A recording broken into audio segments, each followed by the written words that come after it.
Take two. And right now it's 7:24 in the morning. It's still the 31st of July, 2022. We were John C. Roseman, California. What's going on, guys? Earwax issue. I've tried to use hydrogen peroxide on some past occasions on them. Still doesn't clean it out as much. I go over to a urgent care. I use a peroxide oil, mineral oil peroxide stuff to dribble in, and then they do the whoosh on it. Not those bulb squeezy things. No, it's a syringe with enough force that you're shoving through that thing into your ear to dislodge it. And while you're doing that, you usually have this kind of cup here. So it's going to be interesting when I order this stuff and have it come in the next day or two. In the meantime, if I'm going to have anything else, I still have hydrogen peroxide to get rid of it with the old-fashioned bulb. It's going to be murder. And I'll probably have to go to urgent care in the morning if it doesn't work out. I'm not looking forward to it, but might as well utilize the insurance I've got anyway. Meanwhile,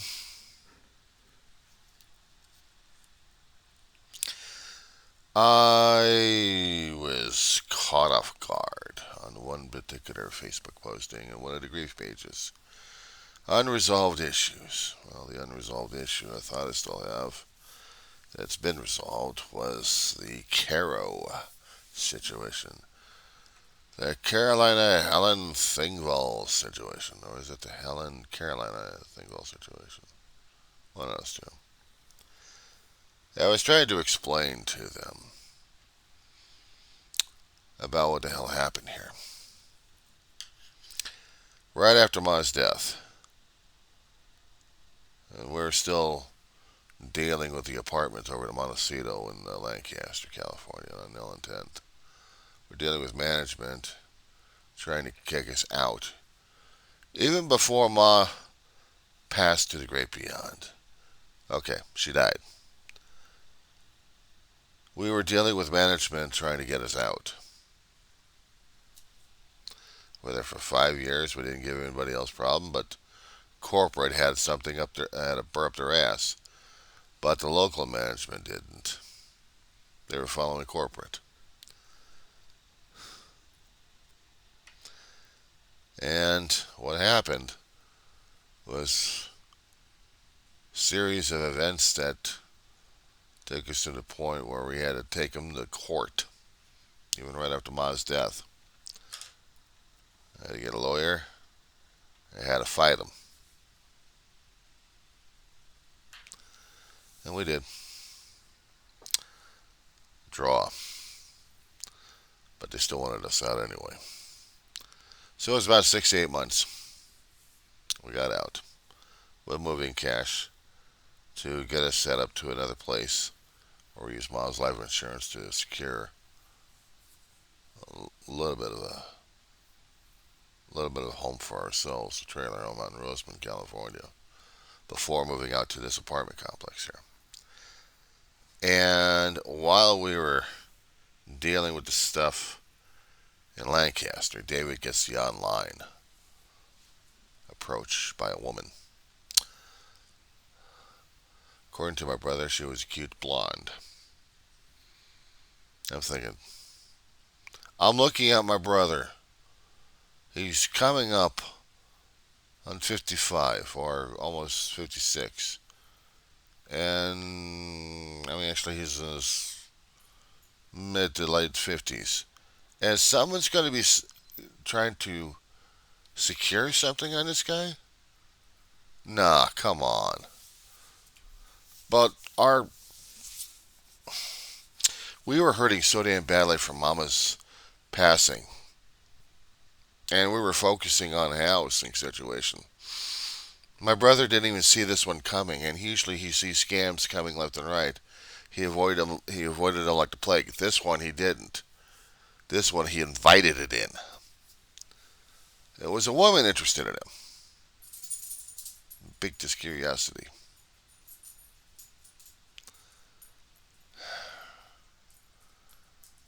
This is the reason why I stay single. Hang on. Come here, mamas. I stay single, and I got a dog. That's enough of a relationship right there. Give me a few. Sorry, I had to take her out. So, where were we concerning about Carolina Helen Thingville? The lady who would steal my brother's heart and his money and mine at the same time and leave us in hock, screwed up credit. And all because we were still hurting and smarting like crazy. We didn't even see this one coming. We didn't. David falls in love with the picture, hits the acceptance of a friend request, and the next thing David knows, he's getting an instant message. What's wrong, Dave? You don't want to talk to me? It was doomed. Normally, on situations like that, if I'm seeing it in the comments or any friend requests like that, I'm blocking left and right. On other fishing expeditions, even the ones from the so-called Diesel Brothers. There's actual Diesel Brothers out in New Jersey, or actually in New York, and their name is getting used left and right by these scammers. And I'm not in for it. Meanwhile,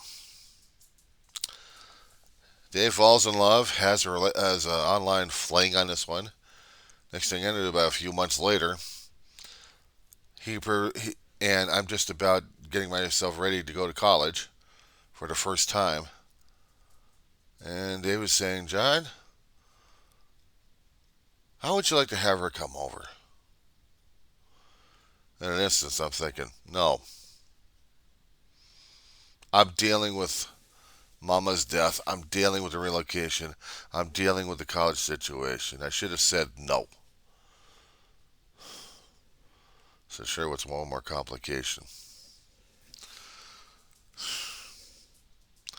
The next thing I know at this point over here, he wants to get my money of the school grant that I need for my books and supplies for the first semester because he wants to purchase a ticket to get her out from wherever state she was calling from, which was, I think, Cleveland, Ohio, city and state there, and to bring her over here to California. I'm thinking logistics.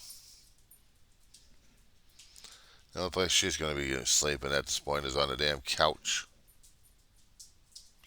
Because we haven't got any bed set up, no bedroom set up. Nothing. Next thing I know, the trip doesn't take her from Ohio to California. The trip takes her from Ohio to Nigeria. You heard me. Nigeria.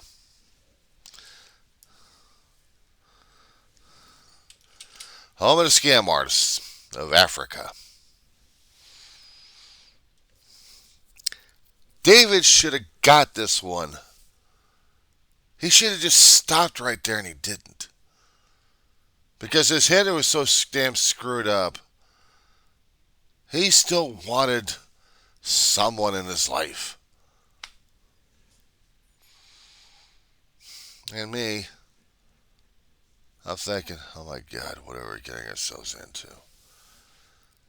And then she pulls out the excuse of saying that she got contacted by this mysterious lawyer representing her family who actually had property and inheritance money out in Nigeria, but she had to go out there to get it.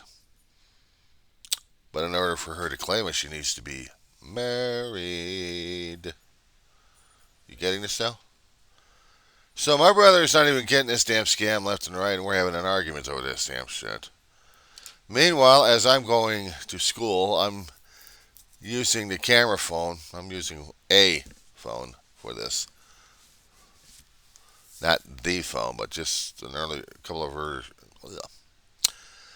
version of this one before it got smashed. These damn things are fragile as hell, especially the glass.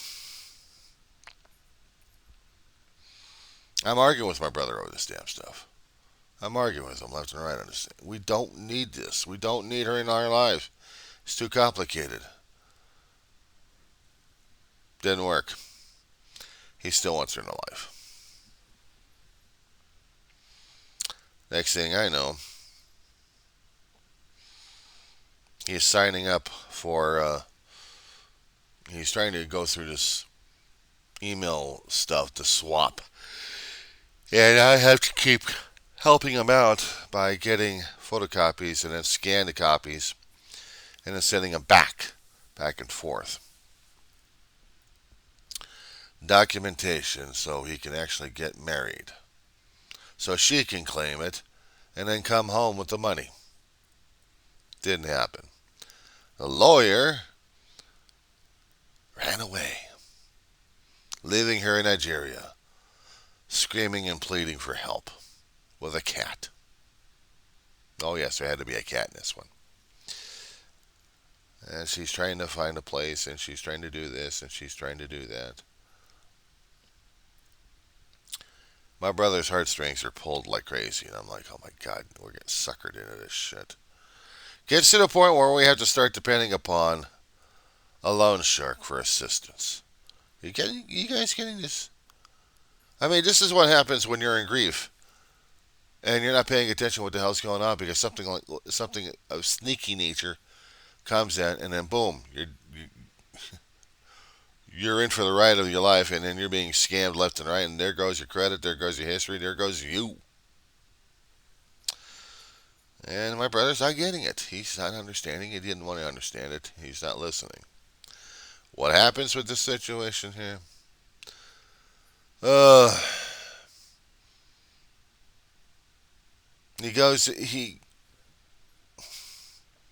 so damn complicated. I'm still trying to remember what exactly happened because this was so convoluted.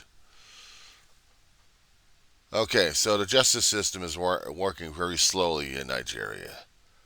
Her stuff is in probate. She can't get access to it. She needs life support all the damn time. She can't get a job. She doesn't have a passport's been taken. Or actually, hasn't been. Now, I haven't said anything about the background of this woman here. Makes it more complicated. She is half Norwegian, half American. And half Norwegian would be of royalty, and the American would be an American nurse. I know, I'm like, but this is the story. This is the story I had to survive through. Her father was working at the consulate. He had property in Nigeria, according to the story. And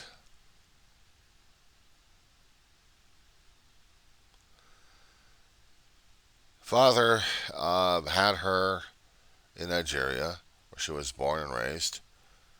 She had American grandparents in America. When the mother and father passed away, she went to live with her grandparents in America as a teenager. So she grew up a little bit for a few years until her grandparents died. Left her stuck all alone.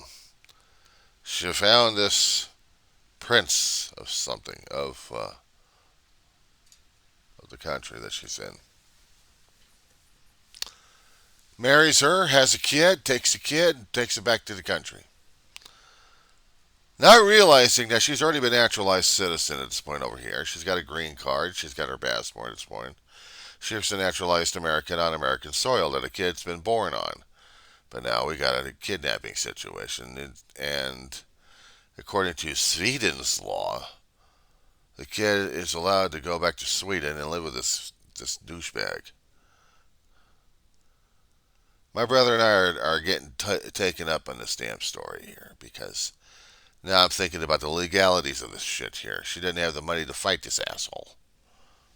She couldn't even find legal aid. She gets stuck on a general relief situation out in Ohio for a long while. And she can barely speak the language. After, after spending a few years in America.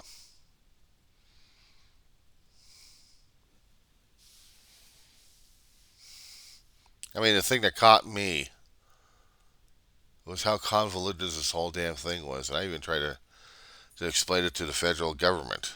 Went over like a lead fart in a whirlwind. I even tried to explain it to the Swedish government. Went over like a lead fart in a whirlwind. Basically, both sides are like, huh?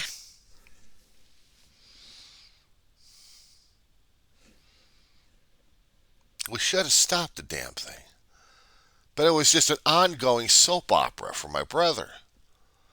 In order for him to deal with Mama's grieving, actually Mama's death at this point over here, and for him not to grieve as much, he kept focusing on this twit and her sob stories and how she was going to try surviving or try to find another way for us to scam for this or scam for that, just to survive.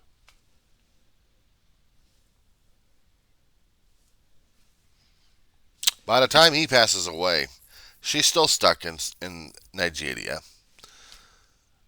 I can't tell you how much money we already pumped into this damn situation. But during all this, during the last, the 3 year period that we're dealing with her, we're dealing with a loan shark that we still owed money to. We pay him back, borrow it again, pay him back, borrow it again. We need it for support.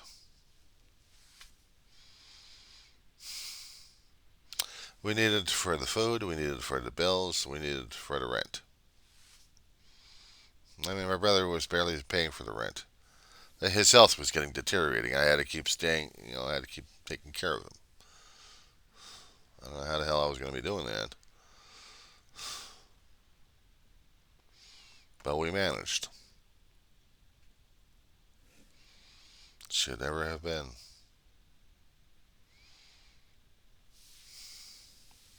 When he dies, she's heartbroken over the damn thing and she still wants more money.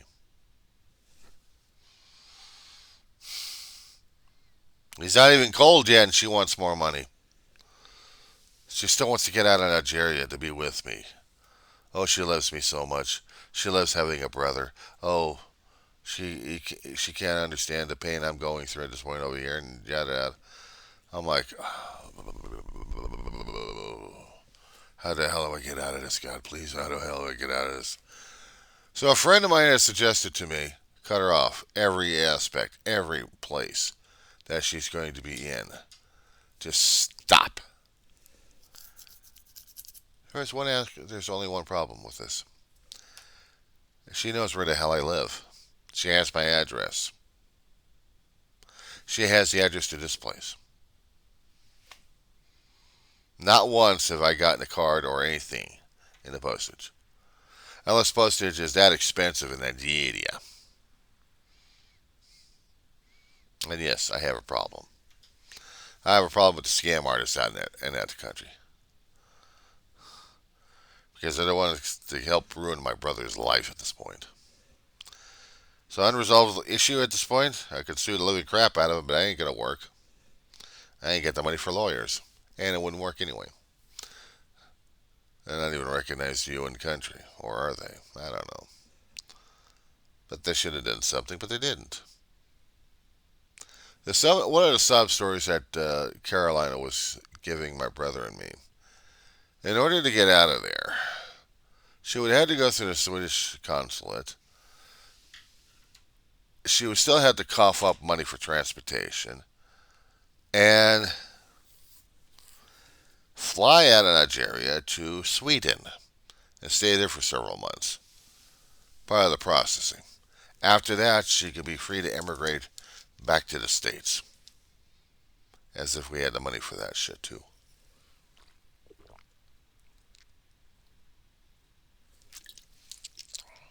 She didn't want to.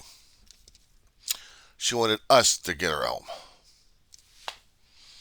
She needed money to get her passport renewed. She needed money for transportation to get.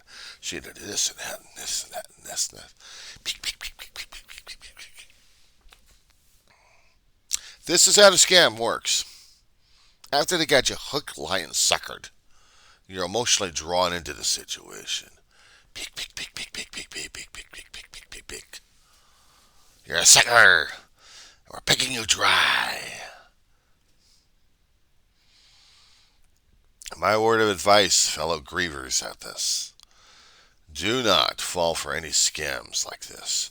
You see a friend request of somebody you don't know, don't friend them, not unless you know about them. Research, research, research. Everybody that comes across my screen that wants to be my friend, I'm trying to follow where are they coming from and who the hell are they, including the followers. Because I don't know if I'm getting researched for a hit or not. I see it in the chats. I get it every once in a while on the instant messages.